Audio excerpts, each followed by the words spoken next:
मुंबईत फडणवीसांच्या शुक्रवारी 2 जाहीर सभा, घाटकोपर, चेंबूर येथे सभांचं आयोजन. मीरा भाईंदर वसईतही फडणवीसांची तोफ धडाडणार. पिंपरी चिंचवड महापालिका निवडणुकीमध्ये काका पुतणे एकत्र सभा घेणार. अजित पवार, रोहित पवार एकत्र प्रचार करणार. लोकशाहीला पांगळं करण्याचा भाजपचा डाव. जालन्यातील पत्रकार परिषदेतून हर्षवर्धन सपकाळ यांची भाजपवर पुन्हा एकदा घणाघाती टीका.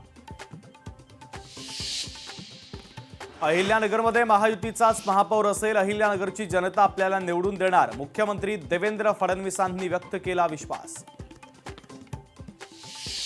अमरावतीमध्ये अनिल बोंडे आणि नवनीत राणांमध्ये जुंपली. भगव्यासोबत कायम प्रामाणिक राहीन, अनिल बोंडेंचं वक्तव्य.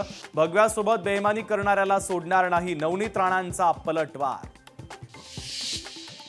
नवी मुंबई महापालिकेमध्ये 3000 कोटींचा डल्ला मारला. मंत्री गणेश नाईक यांचा एकनाथ शिंदे यांना टोला.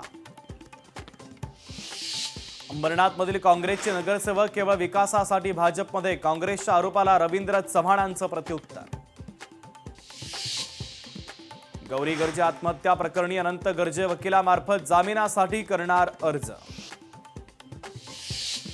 नाशिकमधल्या ठाकरे बंधूंच्या पहिल्या सभेपूर्वी संजय राऊतांनी घेतली राज ठाकरेंची भेट. दोघांमध्ये जवळपास 35 मिनिटं चर्चा. ठाकरेंच्या सेनेचे ज्येष्ठ नेते दगडू सपकाळ नाराज असल्याची चर्चा. एकनाथ शिंदे यांनी सपकाळ यांच्या निवासस्थानी जाऊन भेट घेतली.